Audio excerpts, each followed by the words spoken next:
Hello everyone, this is Muskan Jain and welcome back to your favourite channel magnet brains, जो आपको provide करता है quality education, वो भी फ्री ऑफ कॉस्ट। आज आप स्टार्ट करने जा रहे हो मेरे साथ एक नया चैप्टर, एक नई unit, which is cell the unit of life. ठीक है, इस चैप्टर को हम आज स्टार्ट करने जा रहे हैं और आज क्योंकि स्टार्ट कर रहे हैं तो अब ऑब्वियस सी बात है, आपको पैटर्न तो समझ आ ही चुका है कि मैम सबसे पहले देंगी आपको कंप्लीट चैप्टर का ओवरव्यू। सबसे पहले हम लेंगे पूरे चैप्टर का इंट्रोडक्शन, हम जानेंगे कि हमें इस चैप्टर के अंदर कौन कौन से टॉपिक्स को पढ़ना है। सारी चीजों को पढ़ने के साथ साथ, ठीक है, सारा इंट्रोडक्शन को लेने के साथ साथ मैं आज आपको काफी सारे टॉपिक्स भी पढ़ाऊंगी। हम जानेंगे about the cell, about the cell theory, about the overview of cell, right?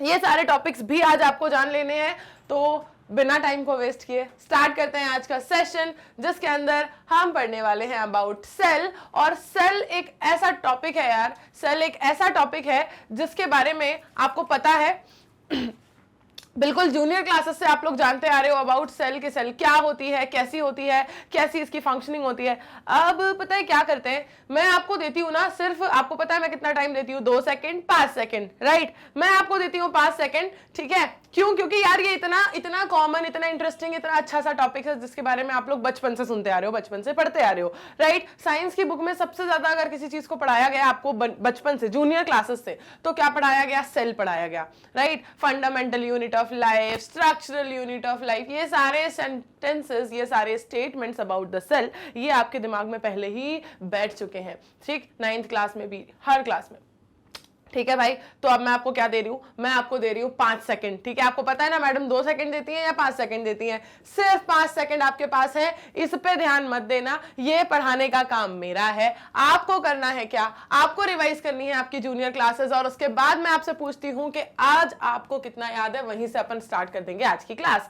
सिर्फ 5 सेकंड, फटाफट से रिवाइज करो, क्या याद है आपको? जल्दी से भाई, सिर्फ 5 सेकंड, फटाफट से रिवाइज करो, क्या क्या याद है आपको? जूनियर क्लासेस में क्या क्या पढ़ चुके हो? जल्दी से बताओ। सिर्फ 5 सेकंड है आपके पास। Ready ready ready ready ready ready. Ma'am 5 second तो कब के हो गए, आप तो 5 सेकंड बोल के इतना टाइम दे दिया, अच्छी बात है ना? जल्दी बताओ, जल्दी बताओ, जल्दी बताओ, जल्दी बताओ। क्या आपको सिर्फ ये बेसिक स्टेटमेंट्स ही याद है या आपको कुछ और भी याद है अबाउट सेल? क्या आपको सिर्फ यही याद है कि cell is the basic structural and functional unit of life, cell is the building block of all the elements, right? और आपको क्या याद होगा? आपको जरूर याद होगा अबाउट द ब्रिक एग्जाम्पल। क्या कि एक वॉल और उसकी ब्रिक्स का जो एग्जाम्पल आपको देकर बताया गया था 9th क्लास में, कि जैसे काफी सारी ब्रिक्स से मिलके बन जाती है एक पूरी वॉल, वैसे ही काफी सारी सेल से मिलके बन जाता है क्या? एक ऑर्गेनिज्म, राइट? कुछ बहुत सारी सेल से मिलके बनते हैं, कुछ एक ही सेल से बन जाते हैं। वो क्या कहलाते थे? यूनिसेल्यूलर और मल्टीसेल्यूलर कहलाते थे। अब ये सेल भी कैसी हुआ करती थी? ये सेल भी हुआ करती थी कैसी? ये सेल हुआ करती थी या तो बहुत प्रिमिटिव वाली, जो पहले एग्जिस्ट किया करती थी, तो उस प्रिमिटिव वाली को, ठीक है, जो पहले एग्जिस्ट करती थी, उसे क्या कहते थे? उसे कहते थे क्या? ये जितना भी कुछ मैं आपको बता रही हूं ये सब अपन लिख लें क्या? हाँ, अपना पुराना नॉलेज, ठीक है, इसको अपन टाइटल देते हैं पुराना पिटारा, ठीक है? अपना पुराना पिटारा खोलो, आपको क्या क्या याद है? ये देखो, ये डबल पी बना रहा है, मैंने नहीं बोला इसको बनाने को। चलो अपना पुराना पिटारा खोलो, ठीक है, और बताओ आपके पिटारे में क्या क्या है अबाउट सेल। जल्दी से बताओ। पिटारे में नहीं, पिटारा, पुराना पिटारा, ठीक है? खोलो अपना पुराना पिटारा और जल्दी से बताओ आपको क्या क्या पता है अबाउट सेल, क्या क्या याद है अबाउट सेल। देखो मैं लिखती हूं कुछ स्टेटमेंट्स मैं लिख देती हूं कुछ स्टेटमेंट्स, मुझे बताना मैंने सही लिखे हैं या कुछ और बाकी रह गया उससे, ठीक है? सबसे पहला तो यार मैं यही लिखूंगी, cell is the building block of all elements, ठीक है? Cell is the building block of all elements, ठीक? दूसरा मैं क्या कहूंगी? दूसरा मैं कहूंगी cell is the structural and functional unit of life. यही सारा पढ़ा हुआ है यार, बताओ। हाँ, यही पढ़ा हुआ है, भूली बिसरी यादें यही है आपकी, ठीक है, ये पुराना पिटारा हटा के मैं भूली बिसरी यादें लिख दूं क्या, क्योंकि ये डायलॉग मैं ज्यादा यूज करती हूँ। चलो आज कुछ नया रहने देते हैं।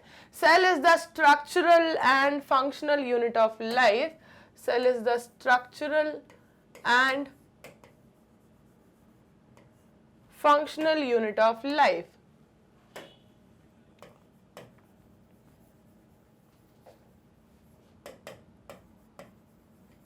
और क्या पता है हमें इसके बारे में?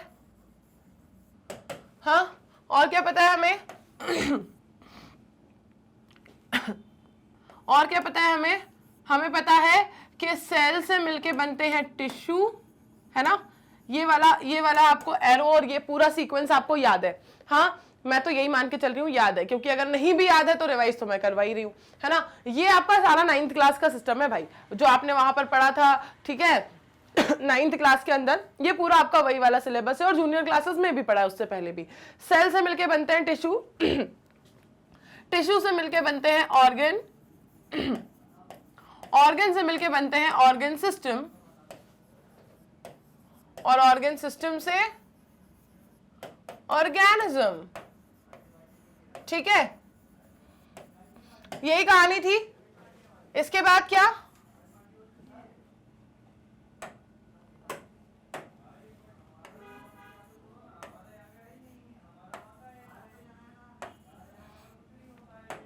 चलो, और क्या था? Cell is the building block of all elements. Cell is the structural and functional unit of life. Cell से टिश्यू, टिश्यू से ऑर्गन, ऑर्गन से ऑर्गन सिस्टम, ऑर्गन सिस्टम से ऑर्गेनिज्म। ये बीच में लाल देवी प्रकट हुई, इनको मैंने नहीं बुलाया था, ठीक है, ये अपन ने इनको छुपा दिया। ठीक, ये कहानी आपको पता है। और आपको पता है कि प्रिमिटिव वाली, ठीक है, मतलब कि कौन सी? प्रोकैरियोटिक सेल, ठीक है, प्रोकैरियोटिक सेल।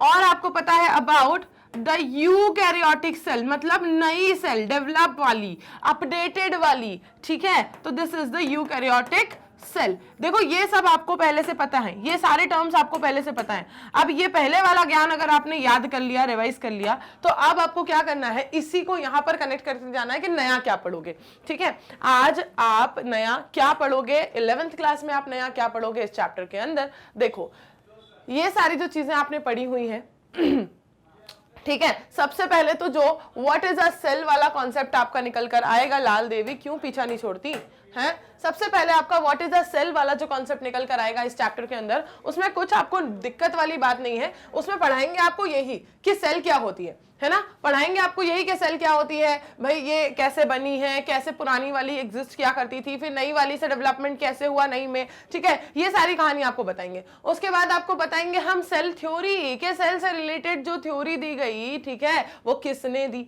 ठीक, यहाँ बीच में बहुत सारे साइंटिस्ट के नाम आएंगे। जब भी अपन हिस्ट्री की बात करते हैं तो साइंटिस्ट का नाम तो आता ही है, ईयर्स तो बीच में आते ही हैं कि किसने कब क्या स्टेटमेंट दिया, किसने कब क्या डिस्कवरी की, किसने कब क्या थ्योरी दी। ठीक है, तो सेल थ्योरी आपको बताई जाएगी। फिर सेल थ्योरी में भाई किसी ने क्या किया था, एक साइंटिस्ट ने सेल थ्योरी दे दी, दूसरे साइंटिस्ट ने उसमें कुछ चीजों को और मॉडिफाई करके ऐड किया, तब जाके उस सेल थ्योरी को कंप्लीट माना गया। तो फिर वो कंप्लीट सेल थ्योरी किसने दी, कैसे बनी, वो चीज आपको बताई जाएगी।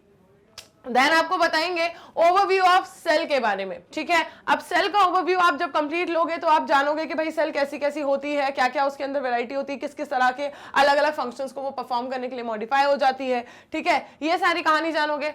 फिर आएगा आपका सबसे important topic, prokaryotic and eukaryotic cell. ये जो यहां दिख रहा है, ठीक है, इसके इधर भी स्टार बना दिया मैंने, इधर भी स्टार बना दिया मैंने। प्रोकैरियोटिक एंड यूकैरियोटिक सेल, ये वाला जो कॉन्सेप्ट निकल कर आएगा, इसे आप पढ़ोगे बहुत अच्छे से। अब प्रोकैरियोटिक सेल में तो आपको जानना होगा अबाउट प्रिमिटिव सेल कि ये किस तरह से एग्जिस्ट क्या करती थी, इसकी कैसे सेल सिस्टम हुआ करते थे, किस तरह से इसकी बाउंड्रीज हुआ करती थी, क्या इसमें मेम्ब्रेन थी क्या नहीं थी, ऑर्गेनेल्स इसके अंदर कौन कौन से थे, कैसे ये मॉडर्न सेल से अलग है, कैसे ये अपडेटेड वाली सेल के साथ रिजेंबल कितना करती है कितना नहीं कर पाती है, क्या चीजें इसके अंदर उस वक्त एग्जिस्ट नहीं करती थी जो अब मॉडर्न सेल में एग्जिस्ट करती हैं। तो कंपैरेटिव स्टडी हो जाएगी। उसके बाद हम आ जाएंगे यूकैरियोटिक सेल पे, और ये जो एक बार आप यूकैरियोटिक सेल पर आ गए, ठीक है, एक बार जब आपने पढ़ना स्टार्ट कर दिया यूकैरियोटिक सेल को, उसके बाद फिर कहानी लंबी चलेगी। इसके बाद फिर कहानी लंबी चलेगी, ठीक है। यूकैरियोटिक सेल क्योंकि वो अभी की मॉडर्न अपडेटेड, ठीक है, वो क्या है, डेवलप्ड, कंप्लीट, बिल्कुल न्यू सेल है।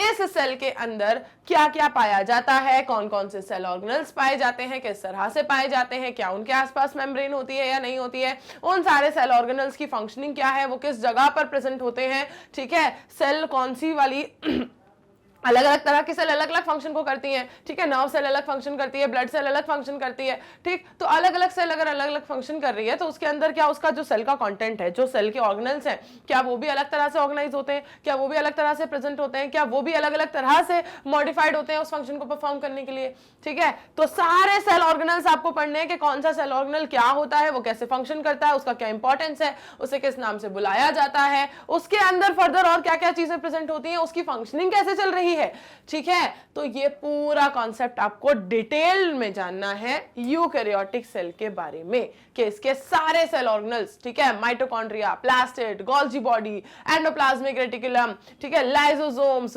ठीक है, प्लांट की अगर हम बात करें तो वैक्यूल्स, सब कुछ, ठीक, सब कुछ न्यूक्लियस, न्यूक्लियोलस, इनकी मेम्ब्रेन्स के बारे में सारी चीजें आपको जाननी है और हर एक ऑर्गेनल के बारे में आपको इन डिटेल पढ़ना है। तो समझ गए ना, ये वाला टॉपिक आपका लंबा चलेगा। बाकी यहां से जो सेल थ्योरी और ओवरव्यू ऑफ सेल है वो तो मैं आपको आज ही प्रोवाइड कर दे रही हूं, ठीक। चलो तो भाई पिटारे को करते हैं अब बंद, पुराने पिटारे को कर लेते हैं अब हम बंद और जोड़ना शुरू करते हैं उस पिटारे में क्या कुछ नया नया, ठीक। बंद कर दोगे तो कैसे जोड़ोगे, मतलब उसको अभी के लिए एक बार साइड कर दो, ठीक है। अब उसमें नई चीजों को जानना स्टार्ट करो, फिर जैसे ही आपको लगे कि हाँ ये वाला ज्ञान मैं अपने इस पुराने पिटारे में यहाँ जोड़ूंगा, फिर उसको जोड़ते जाना, ठीक है। इसे क्या कहते हैं, इसे कहते हैं प्रीवियस नॉलेज के साथ न्यूली अपडेटेड नॉलेज को कनेक्ट करते जाना, ठीक है। चलो स्टार्ट कर देते हैं। इंट्रोडक्शन में आपको क्या बताया गया, that when you look around you see both living and non living things. जब भी आप आसपास देखते हो आपको लिविंग नॉन लिविंग सारी चीजें दिखती हैं, ठीक है। आपको ये भी दिखता है लिविंग कहाँ है, आपको ये भी दिखता है नॉन लिविंग कहाँ है। अब आइडेंटिफाई कैसे कर पाते हो कि लिविंग कौन सा है, नॉन लिविंग कौन सा है, तो ये तो हम बिगनिंग में ही कर चुके, ठीक है। ये तो हमारी क्लास 11th की शुरुआत ही थी जब हमने आइडेंटिफाई किया था दैट व्हाट इज लिविंग। हाँ, ये कहानी तो हमारी खत्म हो चुकी है। You must have wondered and asked yourself what is it that makes an organism living। अब आप ये सोच रहे होंगे और अपने आप से पूछ रहे होंगे कि वो क्या है जो किसी ऑर्गेनिज्म को लिविंग बनाता है, ठीक है। और what it is that an inanimate thing does not have which a living thing have। ऐसा क्या है जो किसी inanimate मतलब किसी नॉन लिविंग में नहीं है जबकि एनिमेट थिंग में होती है। तो the answer to this is the presence of the basic unit of life, the cell, in all living organisms. देखो व्हाट इज लिविंग में भी हमने सबसे पहली जो कंडीशन बताई थी कि अगर ये कंडीशन वो ऑर्गेनिज्म फुलफिल कर देता है तो हम उसे लिविंग कंसिडर करेंगे, उसके बाद हम बाकी वाली कंडीशंस को देखेंगे। ऐसा नहीं है बाकी कंडीशंस को हम उसके ऊपर लगाकर नहीं देखेंगे, पर सबसे पहले हम देखेंगे कि क्या वो सेल्यूलर है या फिर नहीं है। अगर वो सेल्यूलर फॉर्म ऑफ लाइफ को एग्जिबिट कर रहा है मतलब वो लिविंग है। अब उस सेल्यूलर फॉर्म ऑफ लाइफ में फिर हमें बाकी क्राइटेरियाज भी देखने होते थे, ठीक है। तो सबसे पहली हमारी रिक्वायरमेंट क्या थी, सेल्यूलर फॉर्म ऑफ लाइफ, ये होना चाहिए, है ना। अब सेल्यूलर फॉर्म ऑफ लाइफ की अगर हम बात करें तो वो बात आपकी यहां पर आके फिट बैठ जाती है। भाई ये पूरा चैप्टर सेल का है तो ये तो यही बोलेंगे, देखो किसी भी लिविंग को पता करना हो तो सबसे पहले उसमें मुझे देखा जाता है, सेल को देखा जाता है, तब पता चलता है वो लिविंग है। देखो बिल्कुल बेसिक से चल रहे हैं यार अपन, है ना। बिल्कुल हम लोग 6th 7th 8th का जो बेस था वहां से लेके 9th पे आए, 9th से लेके अब धीरे धीरे 11th पे जा रहे हैं। 11th में भी जो पहला चैप्टर है वहां से शुरू हो रहे हैं, ठीक है। तो बिल्कुल शुरुआत से गाड़ी चलना शुरू हुई है, एंड में पहुंच जाएगी एंड गोल पे, ठीक। अब देखो all organisms are composed of cell, सारे के सारे ऑर्गेनिज्म सेल के बने हुए हैं। All the organisms are made up of cell, ठीक। ये सब मैंने सारे पुराने आपके पिटारे वाले स्टेटमेंट्स लिख दिए। Some are composed of a single cell, some are composed of multi cells. Single cell वाले मतलब एक सेल वाले, एक के लिए यूज करते हैं uni, so they are unicellular. और मल्टी सेल्स वाले मतलब एक से ज्यादा सेल वाले, उसके लिए यूज करते हैं मल्टी, तो वो हो गए मल्टी सेल्यूलर, ठीक। ये तो बहुत बेसिक सी अपनी कहानी थी। अब ये बताओ कि ये सब चीजें तो आपको पता है कि सेल होगी तो लिविंग होगा, सेल होगी तो ये होगा, सेल नहीं होगी तो वो होगा, सेल होती है तो ऐसा होता है, सेल नहीं होती तो वैसा लगता है। पर ये बताओ सेल होती क्या है, होती क्या है cell, what is a cell. अब इस क्वेश्चन का आंसर दो। व्हाट इज लिविंग का आंसर देके तो बहुत मजा आया था, ठीक है। व्हाट इज लिविंग का आंसर देके तो बहुत मजा आया था। अब जरा ये बताओ that what is a cell. What is a cell? Unicellular organisms are capable of independent existence, जो भी यूनिसेल्युलर ऑर्गेनिजम्स होते हैं वो इंडिपेंडेंटली एग्जिस्ट कर सकते हैं and performing the essential functions of life, और लाइफ के एसेंशियल फंक्शंस को परफॉर्म कर सकते हैं। ठीक है, ऐसा नहीं है कि उसके पास सिर्फ एक सेल है तो वो बाकी फंक्शंस परफॉर्म नहीं कर सकता, या फिर वो थोड़े कम फंक्शंस को परफॉर्म करेगा और मल्टी सेल्युलर ऑर्गेनिज्म ज्यादा फंक्शंस को परफॉर्म कर लेंगे। ऐसा नहीं है, चाहे सेल एक हो चाहे ज्यादा हो, चाहे ऑर्गेनिज्म जो एक सिंगल सेल से बना है वो यूनिसेल्युलर ही क्यों ना हो, फंक्शंस वो भी सारे परफॉर्म करता है, तभी तो वो लिविंग कहला रहा है। अदरवाइज क्यों कहते, सेल के पास ये कैपेसिटी है भाई कि उसकी अगर एक जो सिंगल सेल है ना वो भी लाइफ के सारे फंक्शंस को परफॉर्म कर सकती है, इसीलिए तो कहते हैं कि एक सिंगल सेल से भी एक ऑर्गेनिज्म बन सकता है, तभी तो उसको लिविंग बोलते हैं। तभी तो ये कंडीशन आई कि एक सिंगल सेल भी अगर उसके पास है तो फिर वो जीवित कहला सकता है, क्योंकि एक सिंगल सेल के पास भी ये कैपेसिटी होती है कि वो लाइफ की सारी एसेंशियल प्रोसेसेस को कर सकता है। पढ़ा है आपने 10th क्लास के अंदर, एक चैप्टर था आपका लाइफ प्रोसेसेस, ठीक है, तो वो लाइफ को रेगुलेट करने वाली जितनी भी प्रोसेसेस हैं, आपको जिंदा बनाए रखने के लिए जितनी भी इंपॉर्टेंट प्रोसेसेस हैं, वो सब करने की काबिलियत है किसके पास, एक सिंगल सेल के पास। इसीलिए सेल को कहा जाता है कि एक सिंगल सेल भी है तो भाई हम तुमको दे देंगे लाइसेंस कि तुम जिंदा हो, टेंशन नहीं लो। ठीक है, तो यूनिसेल्युलर ऑर्गेनिजम्स क्या कर सकते हैं भाई, ये इंडिपेंडेंट एग्जिस्टेंस कर सकते हैं, इन्हें किसी के ऊपर डिपेंड होने की जरूरत नहीं है कि कोई एक कटोरी चीनी ला के देगा तो इनकी चाय मीठी बनेगी, है, इनको किसी पे डिपेंड होने की जरूरत नहीं है। They can have independent existence. Now performing the essential functions of life, life के सारे एसेंशियल फंक्शंस, ठीक है, सारी इंपॉर्टेंट प्रोसेसेस को कर सकते हैं, जो भी लाइफ प्रोसेसेस आपने क्लास 10th में पढ़ी है ना, हाँ, मैं 11th 12th की तो बात ही नहीं कर रही, आपने क्लास 10th में जो भी पढ़ा हुआ है वो सब सारी लाइफ प्रोसेसेस, ठीक है, डाइजेशन, रेस्पिरेशन, रेगुलेशन, सब कुछ। Anything less than a complete structure of a cell does not ensure independent living. कोई भी चीज अगर सेल के एक कंप्लीट स्ट्रक्चर के अलावा कोई भी ऐसी चीज के इनकम्प्लीट स्ट्रक्चर है सेल का, है ना, उसमें ऑर्गेनल नहीं है, उसमें ये नहीं है वो, तो फिर भाई वो पूरी लाइफ की प्रोसेसेस नहीं कर सकता, वो लिविंग नहीं कहलाएगा, वो इंडिपेंडेंट लिविंग नहीं कर सकता। ठीक है, डिपेंड होने के बाद उन चीजों को कंप्लीट करने के बाद कर ले वो अलग बात है, पर इंडिपेंडेंट लिविंग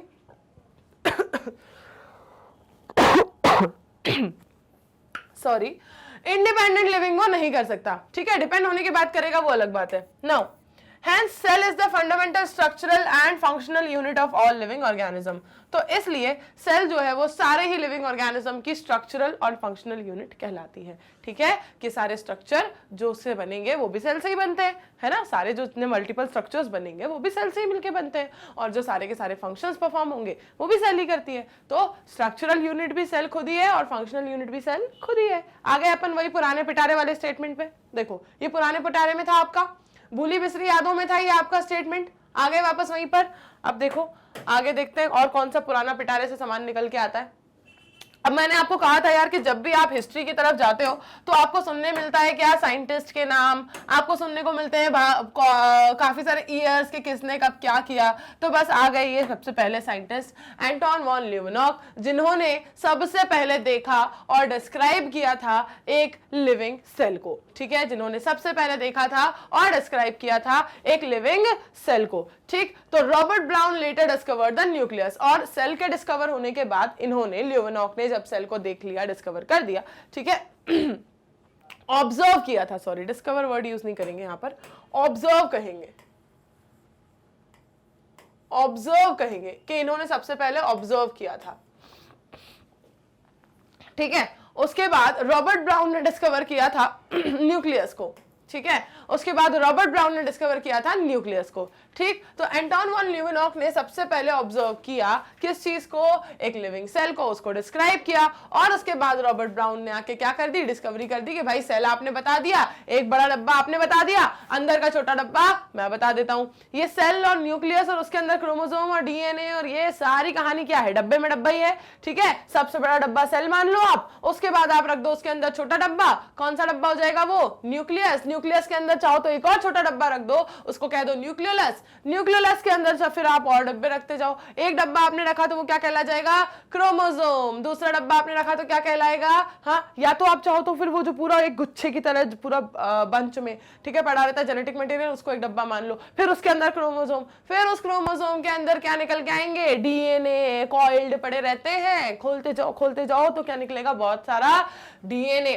डीएनए के अंदर क्या मिलेंगे, जीन्स, एक और डब्बा, हाँ जीन्स के अंदर क्या मिलेंगे, जीन्स में जो होती है मैम कैपेसिटी सारी, हाँ सारे कैरेक्टर्स को रेगुलेट करने का काम तो वही करते हैं। और भी ज्यादा अगर खोल लो, अब तो पढ़ चुके हैं, ठीक है, पढ़ चुके हैं क्या, देखो क्लास 12th में जाके जब आप पढ़ोगे ना जीन्स के बारे में, लिंकेज एंड रिकॉम्बिनेशन के बारे में, ठीक है, उसके बाद आपको पता चलेगा कि आप चाहो तो एक डब्बा और इसके अंदर पुट कर सकते हो। जैसे ही आपने डीएनए की बात की, ठीक है, जीन्स की बात की, जीन्स के बाद आप उसमें एक डब्बा और पुट कर देना, बोल देना इसमें अलील रखी है हमने, ठीक है, तो समझो अब आपके पास कितने डब्बे हो गए। अब ये जीन और अलील वाला कॉन्सेप्ट अगर आपने थोड़ा बहुत 12th के ऊपर नजर मारी हुई है तो समझ आ जाएगा, अदरवाइज कोई नहीं, 12th में देख लेंगे, ठीक। तो ये डब्बे कितने हो गए भाई, हम तो देख रहे हैं अभी कहां पर, सेल, देन न्यूक्लियस, ठीक है, then nucleus, then genetic material का पूरा जो गुच्छा पड़ा हुआ है, ठीक है, फिर उसके अंदर क्या है, उसके अंदर क्रोमोसोम है, फिर उसके अंदर डीएनए है, फिर उसके अंदर मैम जीन है, फिर उसके अंदर आपने बोल दिया एलील भी है, ठीक है। तो ये पूरा डब्बे में डब्बा वाली कहानी है।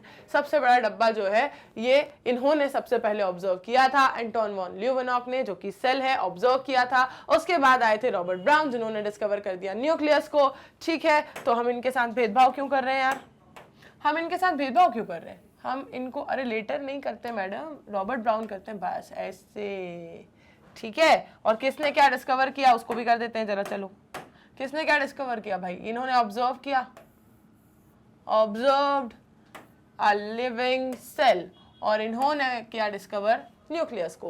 The invention of the microscope and its improvement leading to the electron microscope revealed all the structural details of the cell, ठीक है। ये जो माइक्रोस्कोप का इन्वेंशन हुआ उसके बाद फिर उसमें धीरे धीरे और ज्यादा इंप्रूवमेंट्स हुए। देखो कोई भी इन्वेंशन होता है, चाहे वो किसी लिविंग लाइफ प्रोसेस से रिलेटेड कोई डिस्कवरी हो या वो किसी इंस्ट्रूमेंट से रिलेटेड कोई इन्वेंशन हो, ठीक है, तो डिस्कवरी हो चाहे इन्वेंशन हो, एक बार में वो परफेक्ट नहीं होता। जैसे अगर हम बात करें कि सेल थ्योरी दी गई तो वो भी क्या एक ही बार में परफेक्ट थी, नहीं, उसमें भी बाद में कुछ स्टेटमेंट्स को ऐड किया गया तब जाके वो कंप्लीट बनी। सिमिलरली अब जैसे माइक्रोस्कोप्स में इन्वेंशंस हो रहे थे, धीरे धीरे करके वो और इम्प्रूव हुए और अच्छा माइक्रोस्कोप डेवलप हुआ। तो ऐसे करके जब बात आई कि इसकी इलेक्ट्रॉन माइक्रोस्कोप तक जब डेवलपमेंट पहुंच गया, जब डिस्कवरी इन्वेंशन कहां तक हो गया, इलेक्ट्रॉन माइक्रोस्कोप तक का हो गया। इस इलेक्ट्रॉन माइक्रोस्कोप से मिली फिर और ज्यादा डिटेल्ड जानकारी और ज्यादा डिटेल इंफॉर्मेशन मिली कि एग्जैक्टली जो सेल का स्ट्रक्चरल डिटेल है वो क्या है, सेल स्ट्रक्चरली कैसी होती है उसके अंदर और क्या क्या होता है, ऑर्गेनल्स कैसे दिखते हैं, ठीक है, न्यूक्लियस कैसा दिखता है। ये सारी जानकारी कब मिली, जब इन्वेंशन हुआ किसका, इलेक्ट्रॉन माइक्रोस्कोप का, ठीक। अब ये वाली जो हिस्ट्री वाली कहानी है ये सब आपको वहां पर बता दी गई है, इसलिए इसको यहां पर ज्यादा नहीं छेड़ा गया। यहां पर आ गए हैं हम डायरेक्टली किस चीज के ऊपर, सेल थ्योरी के ऊपर, ठीक है। जो आपका बैक टू बेसिक्स वाला कॉन्सेप्ट था वो अपन ने यहां पर क्लियर कर लिया है, जो भी आपके बेसिक्स थे वो सब अपन ने एक बार रिवाइज कर लिए, ठीक। 9th 10th वाला और जूनियर क्लासेस में भी सेल आती है तो वो सारा आपने यहाँ पर रिवाइज कर लिया। अब आ जाते हैं अपन डायरेक्टली किस चीज के ऊपर, सेल थ्योरी के ऊपर, कि सेल से रिलेटेड क्या थ्योरी दी गई, उसके क्या क्या स्टेटमेंट्स थे, ठीक है, और किसने वो थ्योरी दी, कब दी। समझो, सबसे पहले देखो एक ईयर लिखा है आपके सामने 1838, सबसे पहले आपके सामने एक ईयर लिखा हुआ है 1838, ठीक है। मैथियस स्लीडन जो कि एक जर्मन बॉटनिस्ट थे, ठीक है, और इन्होंने क्या किया, इसको हम यहां से कर लेते हैं, ठीक है। ये क्या थे, एक जर्मन बॉटनिस्ट थे, इन्होंने काफी सारे, ठीक है, एक लार्ज नंबर ऑफ प्लांट्स के ऊपर एक्सपेरिमेंट्स किए, एग्जामिन किया और ऑब्जर्व किया कि सारे प्लांट्स जो होते हैं वो बने होते हैं अलग अलग तरह की सेल्स से, ठीक है। इन्होंने क्या एग्जामिन किया, ऑब्जर्व किया कि सारे प्लांट्स जो होते हैं वो बहुत सारी सेल से बने होते हैं, ठीक है। ऐसा नहीं है कि एक ही जैसी सेल है सारी की सारी, बहुत अलग अलग तरह के फंक्शन को परफॉर्म करने वाली अलग अलग तरह की सेल से मिलकर बने हैं, ठीक है। और फिर ये सारी सेल मिलकर क्या बना रही हैं, प्लांट के टिश्यूज को बना रही हैं, ठीक है। वो अलग अलग तरह के फंक्शन को परफॉर्म करने वाली सेल, जैसे एक सेल है जिसको सिर्फ खाना पहुंचाना है तो उसने एक टिश्यू बना दिया जाइलम, ठीक है, फ्लोएम, और एक सेल है जिसको मतलब एक ग्रुप ऑफ सेल है उन सबको पानी पहुंचाना है तो उनने एक टिश्यू बना दिया जाइलम, ठीक है। तो इस तरह से ये सारे ग्रुप ऑफ सेल्स जो कि अलग अलग फंक्शन को परफॉर्म कर रहे हैं वो सब क्या मिलके बना दे रहे हैं, टिश्यू बना दे रहे हैं प्लांट के। ये सारी चीजों को इन्होंने एग्जामिन किया, किसने, स्लीडन ने। क्यों, क्योंकि ये जो बॉटनिस्ट थे भाई, इन्होंने प्लांट को ऑब्जर्व किया, ठीक है। फिर उसके बाद क्या हुआ, जिस वक्त ये प्लांट के ऊपर ये सारे एक्सपेरिमेंट्स को कर रहे थे उसी वक्त अबाउट द सेम टाइम, ठीक है, एक और साइंटिस्ट थियोडोर श्वान, ये क्या है, ये थे जूलॉजिस्ट। 1839 की बात है, ऑलमोस्ट सिमिलर टाइम, 38 में ये लोग ये ऑब्जर्व कर रहे थे, 39 के आसपास ये ऑब्जर्व कर रहे थे। लेकिन अब ये देखो ये क्या है, ये जूलॉजिस्ट है, ठीक है, ये जर्मन बॉटनिस्ट हैं और ये क्या है, जूलॉजिस्ट हैं। अब बॉटनिस्ट ने अगर प्लांट को सारा एग्जामिन किया है तो जूलॉजिस्ट क्या करेंगे, जूलॉजिस्ट एनिमल्स को एग्जामिन करेंगे। तो यहां पर इन्होंने क्या किया, अलग अलग तरह की एनिमल सेल्स को एग्जामिन किया और एक रिपोर्ट दी कि भाई जो सेल्स होती हैं वो बनी होती है एक थिन लेयर ऑफ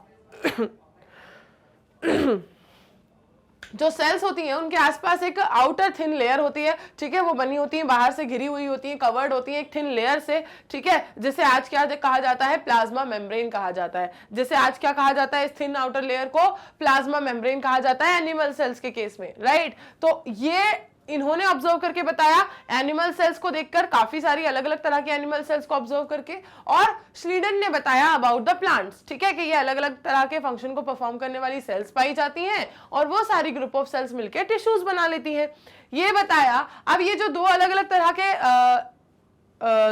डिस्कवरीज चल रही हैं, दो अलग अलग तरह की स्टडीज चल रही हैं, एक कर रहे हैं प्लांट के ऊपर, दूसरे कर रहे हैं एनिमल के ऊपर, लेकिन दोनों पढ़ रहे हैं किसके बारे में, बताओ सिमिलैरिटी क्या है, दोनों पढ़ रहे हैं किसके बारे में, सेल के बारे में, ठीक है, एक पढ़ रहे हैं प्लांट सेल के बारे में, दूसरे कर रहे हैं एनिमल सेल के बारे में, ठीक। अब देखो फिर हुआ क्या, ये जो सिमिलैरिटी मैंने बताई उससे हुआ क्या, और उन्होंने क्या कंक्लूड किया उन्होंने कंक्लूड किया कि इनकी जो स्टडीज हैं प्लांट टिश्यूज के ऊपर, that the presence of cell wall is a unique character of the plant cells, then on the basis of this Schwann proposed the hypothesis that the bodies of animals and plants are composed of cells and products of cells। देखो कुल मिला के बात यही है, theory में जैसे भी कहीं पे भी ऊपर कुछ लिखा हो नीचे कुछ लिखा हो, बात कुल मिला के यही है कि यार सेम टाइम पर श्लीडन और श्वान दोनों ही कर रहे थे अपने अपने एक्सपेरिमेंट्स। एक ने किया, एक बॉटनिस्ट थे, ठीक है, तो उन्होंने किया किसके ऊपर, प्लांट्स के ऊपर, एक थे जूलॉजिस्ट, तो उन्होंने किया अलग अलग तरह की एनिमल सेल्स के ऊपर।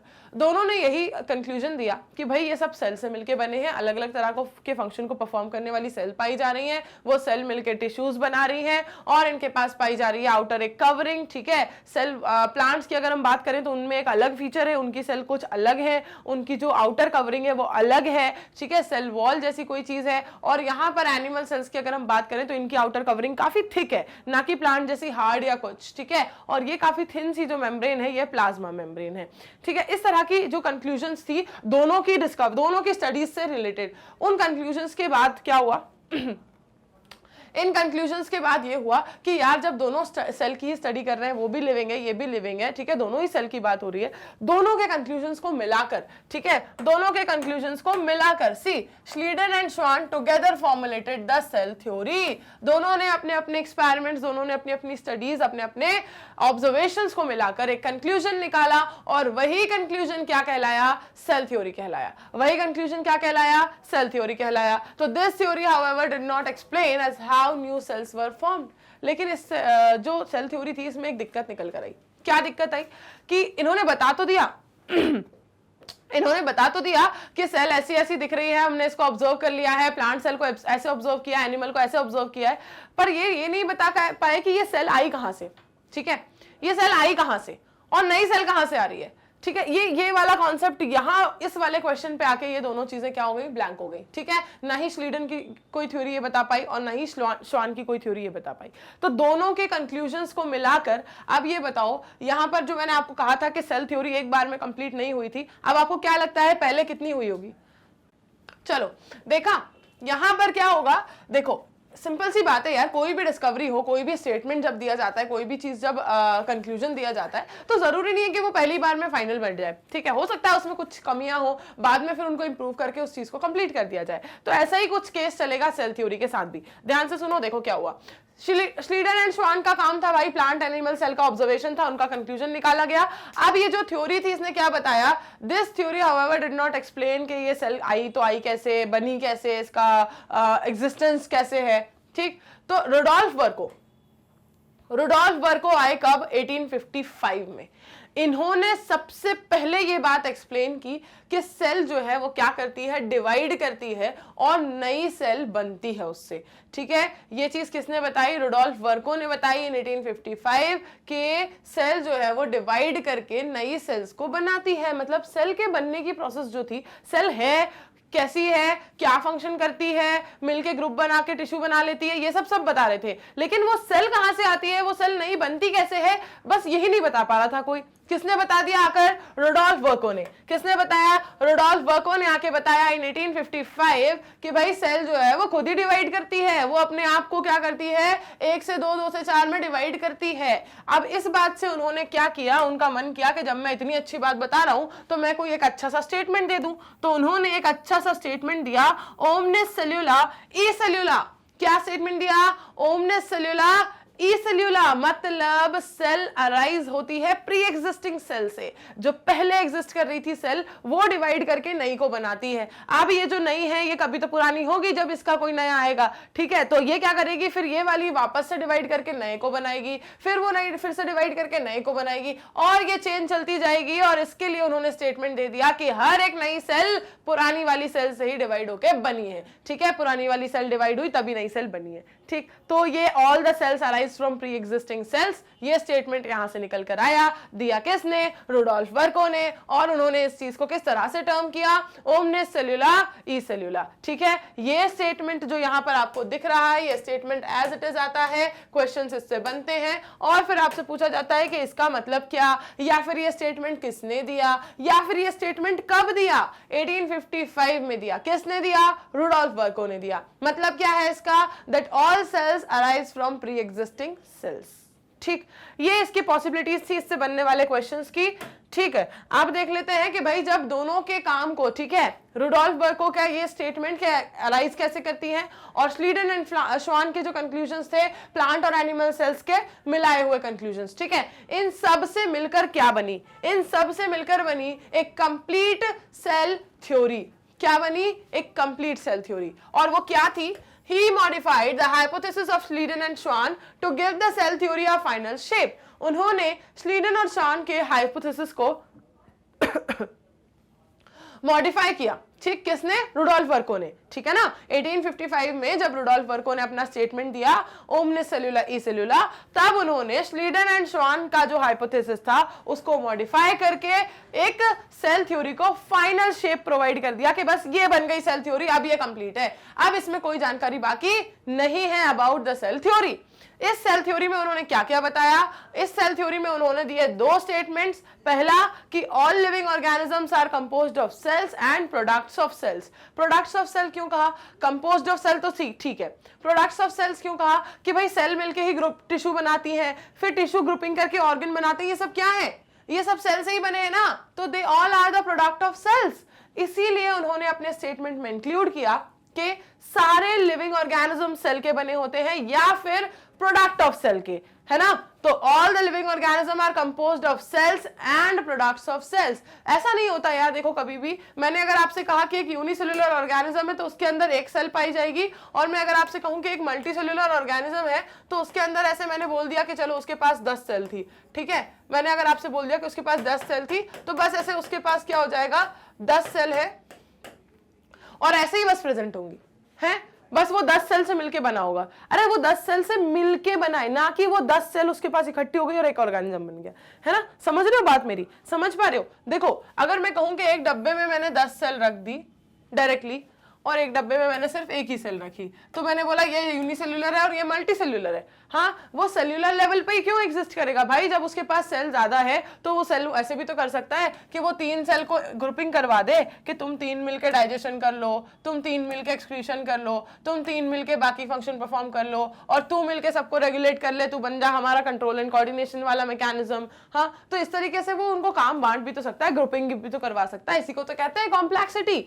ऐसे ही तो आई थी कॉम्प्लेक्सिटी, ऐसे ही तो बने हम कॉम्प्लेक्स ऑर्गेनिजम्स, राइट? तो ये वाली जो प्रोसेसेस हैं ये होती है ना यार, सेल्स ग्रुपिंग करती हैं। तो अब ये जो ग्रुप वाला एक कुछ यहाँ पर टिश्यू बना है, ये कैसे बना है? सेल से ही बना है ना, तो इसको क्या बोलेंगे? प्रोडक्ट ऑफ सेल बोलेंगे। ये जो ग्रुपिंग होके सेल का एक टिश्यू बन गया है, इसको क्या बोलेंगे? प्रोडक्ट ऑफ सेल बोलेंगे। तो सारे लिविंग ऑर्गेनिज्म क्या होते हैं? या तो सिर्फ सेल से बने होते हैं, ठीक है, या तो आप कह लो कि सेल से बने, कोई दिक्कत नहीं, वो बात भी सच है, या फिर आप बोल दो प्रोडक्ट ऑफ सेल से बने, तो वो बात भी सच है। सेल तो है ना, बात सेल तो है ना बीच में, बस वही चाहिए हमें। सेल है तो जीवन है, ठीक है, सेल्यूलर फॉर्म है तो लाइफ है, बस बात खत्म।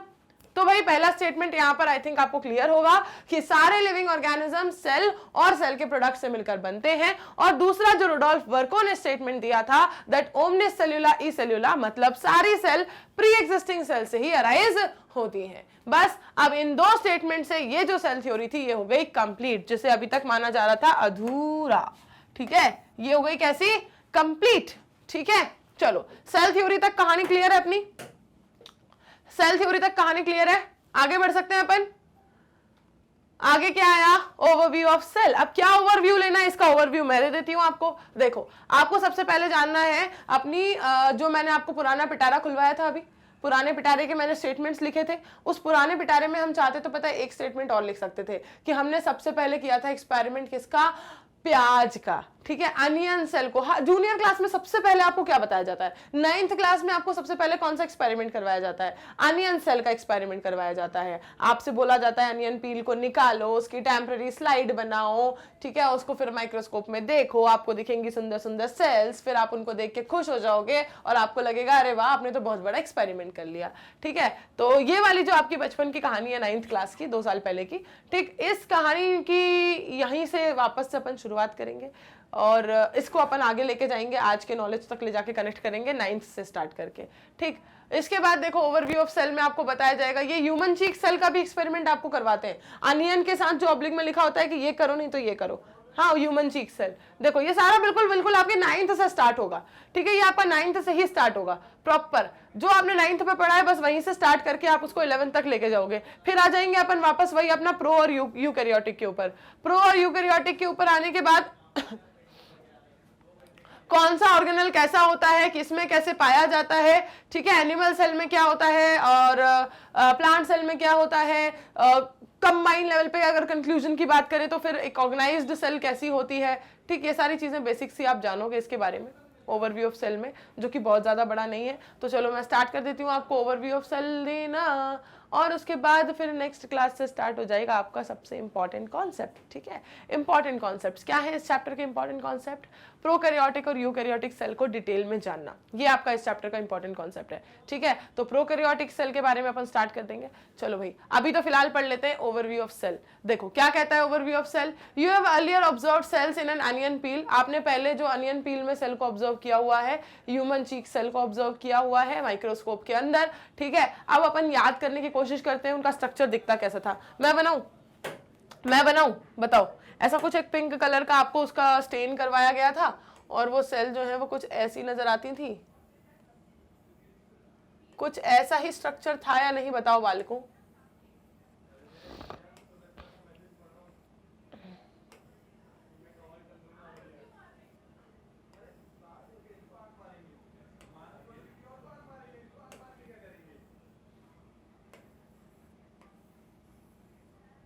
बताओ, अनियन सेल का जो आपने माइक्रोस्कोप में ऑब्जर्व किया हुआ है वो स्ट्रक्चर क्या कुछ ऐसा ही नहीं था?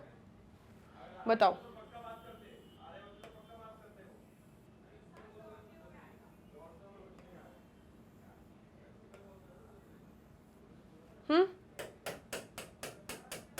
बताओ, याद आया कुछ बचपन का? ऐसा ही कुछ पर्पल कलर का आपको स्टेन करके बताया गया होगा। ओके, और ऐसा ही कुछ आपने वहां पर माइक्रोस्कोप में ऑब्जर्व किया होगा।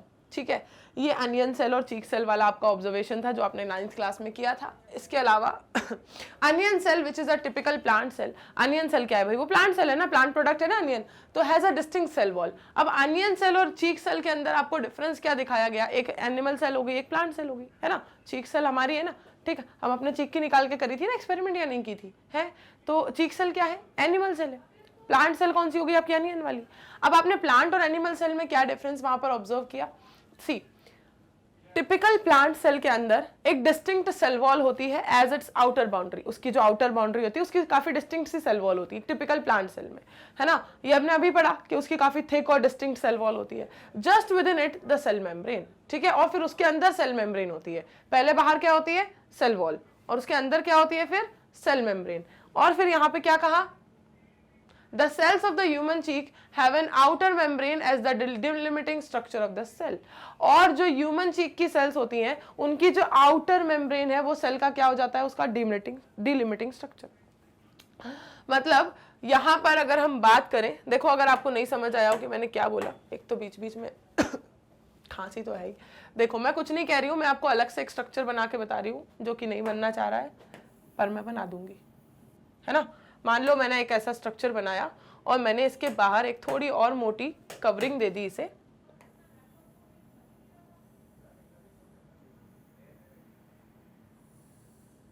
ठीक है, ऐसे।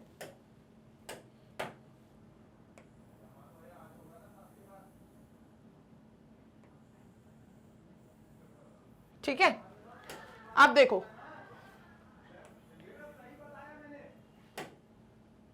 मुझे बताओ ये जो मैंने सेल बनाई है ये मैंने कौन सी बनाई है, और मुझे ये बताओ कि अब जो मैं सेल बना रही हूं वो मैं कौन सी बना रही हूं, जल्दी बताओ,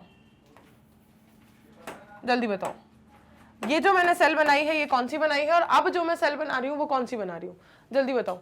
देखो यहां पर आपको इसके अंदर दिख रहे हैं दो स्ट्रक्चर्स, एक दिख रहा है आपको ये जो कि है इसकी क्या, सेल वॉल, है ना, आउटर थिक सेल वॉल होती है इसके अंदर, और दूसरी दिख रही है आपको इसके अंदर क्या, ये येलो वाली सेल मेम्ब्रेन, ठीक है। और क्या दिख रहा है इसके अंदर आपको, एक बड़ा सा वैक्यूल, ठीक, ये सब दिख रहा है। और यहां पे क्या दिख रहा है आपको, यहां पर सिर्फ आपको उसके बाहर जो उसको लिमिट प्रोवाइड करने वाली जो उसकी आउटर बाउंड्री है, सिर्फ एक थिन प्लाज्मा मेम्ब्रेन, है ना, सिर्फ एक थिन प्लाज्मा मेम्ब्रेन। और क्या दिख रहा है अंदर, न्यूक्लियस, ना कि कोई ऐसा बड़ा सा वैक्यूल या कुछ, ऐसा नहीं है कि न्यूक्लियस उसमें नहीं है, पर डिस्टिंग्विश क्या होता है उसमें अलग से, उसका वैक्यूल, है ना। तो ये चीजों की वजह से आप क्या आइडेंटिफाई कर पाए कि मैम ये वाली जो आपने बनाई है this is the plant cell, और ये वाली जो आपने बनाई है this is the animal cell, right. इन्हीं चीजों की वजह से आइडेंटिफाई कर पाए ना, बस यही तो उन्होंने बताया हुआ है, बस यही तो उन्होंने बताया हुआ है कि यहां पर क्या हुआ भाई, जो आपने ह्यूमन चीक सेल को मतलब एनिमल सेल को ऑब्जर्व किया था, उसमें उसकी जो आउटर मेम्ब्रेन थी वही उसकी लिमिटिंग मेम्ब्रेन थी, उसका स्ट्रक्चर को लिमिट करने वाली, उसको एक बाउंड्री प्रोवाइड करने वाली मेम्ब्रेन, जो कि उसकी आउटर थिन मेम्ब्रेन है, जो उसकी प्लाज्मा मेम्ब्रेन है।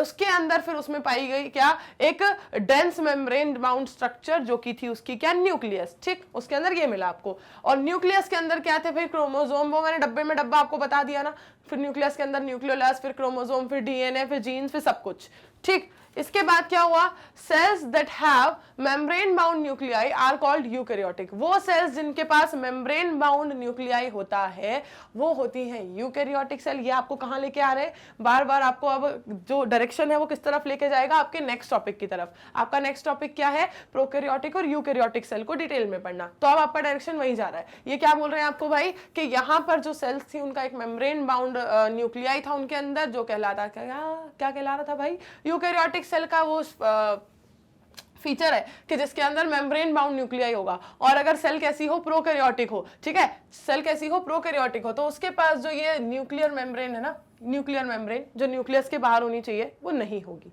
ठीक है, ये इसके पास नहीं होगी। किसके पास, प्रोकैरियोटिक के पास, प्रिमिटिव वाली के पास, पुरानी वाली के पास।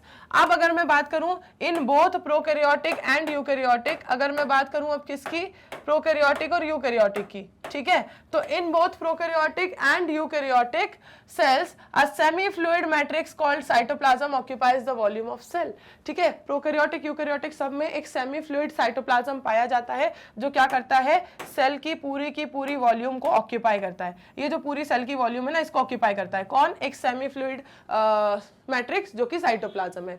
अब ये जो साइटोप्लाज्म है ये क्या है, सबसे इंपॉर्टेंट पार्ट है, ठीक है, ये मैं सब क्लियर कर दूं। साइटोप्लाज्म क्या है, सबसे इंपॉर्टेंट पार्ट है, क्यों, क्योंकि सारी की सारी सेल्यूलर एक्टिविटीज जो आप कह रहे हो कि एक सिंगल सेल केपेबल होती है लाइफ की सारे फंक्शंस को परफॉर्म करने के लिए, सारे लाइफ प्रोसेसेस को करने के लिए, वो सारी लाइफ प्रोसेस, वो सारी फंक्शनिंग वो कहाँ करती है, इसी साइटोप्लाज्म के अंदर करती है। इसी साइटोप्लाज्म के अंदर प्रेजेंट है सारे सेल ऑर्गेनल्स। इसीलिए इस साइटोप्लाज्म को, इस जो सेल्यूलर मैट्रिक्स है, इस जो सेमी फ्लूइड मैट्रिक्स जो इसे कहा गया है, इसको सबसे इंपॉर्टेंट जोन, इसको सबसे इंपॉर्टेंट एरिया कहा गया है सारी सेल्यूलर एक्टिविटीज का, जिसमें सारी सेल्यूलर एक्टिविटीज होती है, सारे वो इंपॉर्टेंट फंक्शंस होते हैं जिसकी वजह से लाइफ क्या होती है, रेगुलेट होती है। अब यार सेल की सारी एक्टिविटीज के लिए साइटोप्लाज्म हो गया, ठीक है, उसका मेन एरेना, जहां पर उसकी क्या होती है, सारी केमिकल रिएक्शंस होती हैं बहुत सारी उसी के अंदर, ताकि सेल जो है वो लिविंग स्टेट में बनी रहे। सेल लिविंग स्टेट में बनी रहती है, उसके लिए जो ये सारी केमिकल रिएक्शंस होती हैं उनको क्या कहते हैं, याद है क्या कहते थे उन्हें कहते थे, यहां से बदल देती हूं मैं इसे, उन्हें कहते थे मेटाबॉलिक रिएक्शंस। याद है किसी को ये टर्म, याद है किसी को?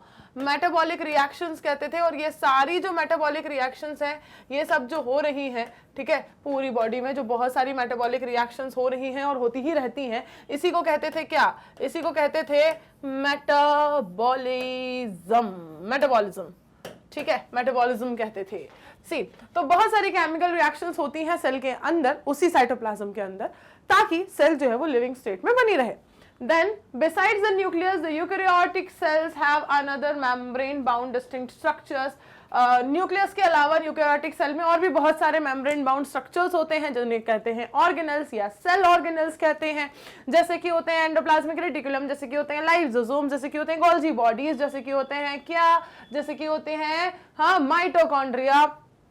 ये सारे के सारे क्या है? सेल ऑर्गेनल्स हैं। तो the prokaryotic cell lack such membrane bound organelles. लेकिन प्रोकैरियोटिक सेल की अगर बात करोगे तो उसमें ऐसे मेम्ब्रेन बाउंड ऑर्गेनल्स नहीं है। प्रोकैरियोटिक सेल में मेम्ब्रेन बाउंड ऑर्गेनल्स नहीं है। ये सारे ऑर्गेनल्स क्या है? अपने आप में अपनी खुद की एक मेम्ब्रेन से कवर्ड है। प्रोकैरियोटिक सेल की केस में ऐसा नहीं हुआ करता था।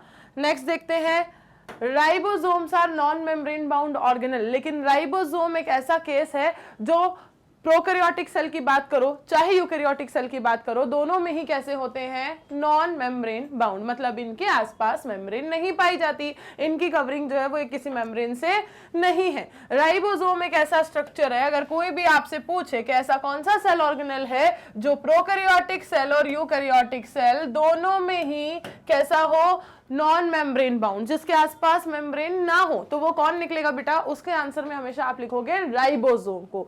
इसके बाद अगर हम बात करें that within the cell ribosomes are found not only in the cytoplasm. Cell के अंदर अगर हम बात करें तो राइबोसोम सिर्फ उसके साइटोप्लाज्म में ही नहीं पाए जाते, और बल्कि वो कुछ सेल ऑर्गेनल्स में भी पाए जाते हैं, जैसे कि एंडोप्लाज्मिक रेटिकुलम पे पाए जाते हैं। जहां एंडोप्लाज्मिक रेटिकुलम पे राइबोसोम है तो वो क्या कहलाती है? राफ, और नहीं है तो स्मूथ। पढ़ोगे सब कुछ, सब सुन लोगे। अभी इस चैप्टर के खत्म होने तक आपको ऐसी कोई चीज नहीं है जो आपके कानों में ना जाने वाली हो, ठीक है। तो within the cell ribosomes are found not only in the cytoplasm but also within the two organelles. सिर्फ साइटोप्लाज्म में नहीं, दो ऑर्गेनल्स और हैं, जैसे कि क्लोरोप्लास्ट में पाए जाते हैं प्लांट्स में, और माइटोकॉन्ड्रिया और रफ एंडोप्लाज्मिक रेटिक्यूलम।